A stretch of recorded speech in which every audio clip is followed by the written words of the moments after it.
Hello everybody, Bets Golden here. Today I'm coming at you with a couple fun techniques that you can do with your embossing folders. If you are not familiar with embossing folders, basically what they are is they're a file that you sandwich a piece of paper or something that you want to have an image created with some texture. It's called embossing. And you sandwich it in, and then you can run it through a Cuttlebug or a Sizzix. If you don't have a Cuttlebug or a Sizzix, you still can do this. Just take a rolling pin and roll it back and forth, and you'll go ahead and get the embossed image. So that's kind of cool. These folders that I'm using are actually by Brutus Monroe, and this first one is Petal Lace. So this is the first technique that I'm going to show you. It's the basic. Everybody usually knows how to do this, and it's beautiful and simple, but yet it brings some personality to your project, and that's just regular embossing. So I ran this through my Cuttlebug, and I ended up with this gorgeous image. Isn't that pretty? And I'm going to go ahead and I'm going to make something out of this, just leaving this white and simple. I'm really loving the white and simple backgrounds lately. So we're going to consider this done as a background right now. And I'll post pictures at the end of this video, as well as on my blog, as some of the cards and projects that I completed with these. Okay, so this is the first one, and that's just white and simple. All right, so this next one is the Vintage Tapestry. And what I did was just like the first one, I went ahead, I ran it through my machine. But the type of paper that I used is that kind that has a different color on the inside. I think that it's called Coordinates. Basil makes it, as well as Tim Holtz.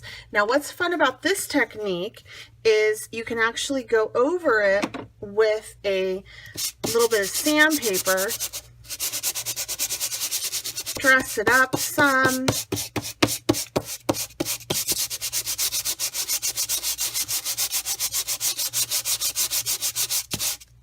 see how that's giving it even more dimension and personality. And you just keep doing this until you get to your liking.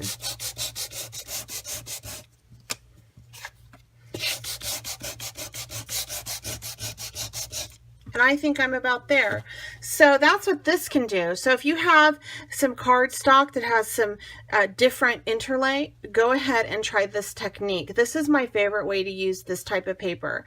And you can find it right now at Joann's real cheap. I know that I got these for like, I think I got a pack of it for with my coupon $5, and it's like 20 different sheets. So it's awesome, and it's a good investment. This will be fabulous.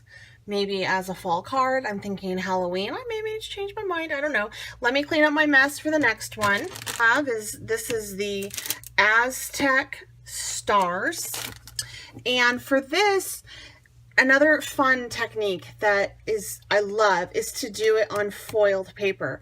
If you don't have foiled paper, you can look up Rinea, R-I-N-E-A foil paper. If you have foil paper, if you don't have foil paper and you just have aluminum foil, this is a great fun technique. You just run it through, and it really picks up the shape nice, and it's just stunning. It's so pretty.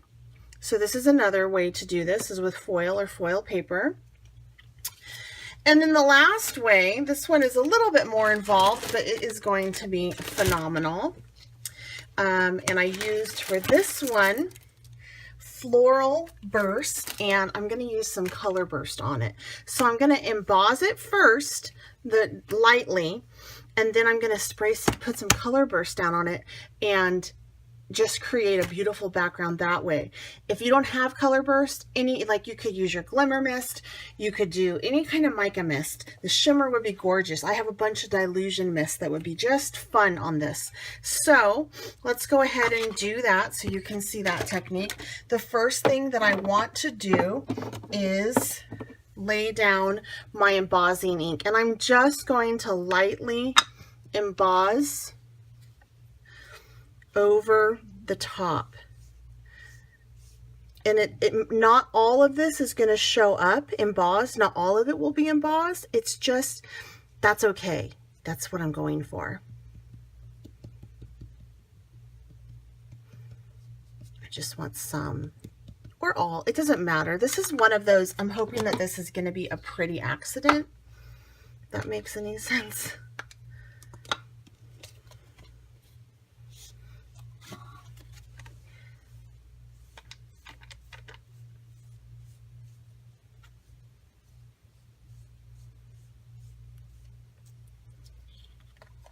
Okay, and I'm going to use just a pretty copper penny. It's like a penny. That's the name of it, is penny actually. On this, just like, I'm just going to, I really am generous when I lay this out because it's just going to go back in the jar. So I'm good with that.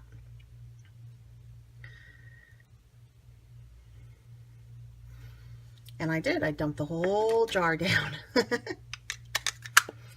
If you don't want to get your fingers dirty, you can lift this up with a tweezer, but I don't mind. And I'm just going to take and tap that off before I apply the heat gun to it. Now, if you didn't want anything but the embossed images to show, you could take a little paintbrush and just go ahead and paint, just brush off that excess, but it doesn't really bother me that much. I kind of am liking what this is going to end up.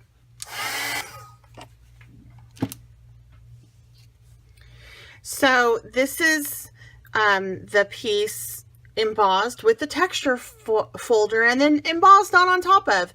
This is beautiful. You could really walk away from this at this point if you wanted to and leave it. I actually want to lay some more color down, and I'm really on my color burst kick right now. So I'm going to lay down some lemon yellow first. The trick with these, any kind of dye that you use, especially if it's water soluble, is you want to make sure that you keep your color families together. So I want to keep like my yellows, my reds, my oranges together. My pink is in that. And then that's one color family, the warms. And then you want to keep your cool color families together, which would be your blue and greens, things like that. Now, there is an exception to this rule. There's one color that if you lay down, most likely will turn everything muddy, and that is purple. Purple can only be used with blue or red, or blue and red. So just keep that in mind when you are playing with inks. This one is tangerine, so this is an orange.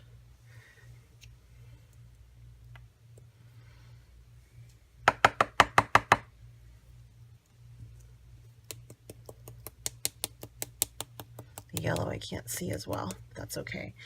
And then I'm going to finish off with a beautiful fuchsia. I also only like to lay down 3 colors at a time. I really do. I don't usually go over 3.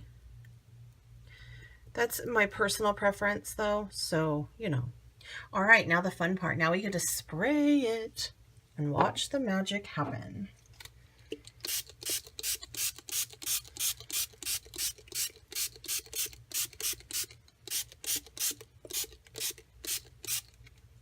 So pretty. I'm going to go ahead and I'm just going to heat this up some more. Now it's not completely dry. I am going to run my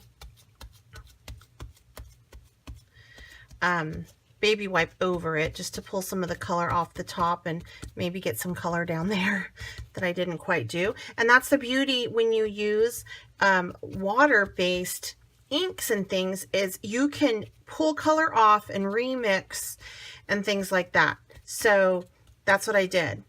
All right, now look at that. Isn't that just beautiful? So this is another way that you can use your embossing folder.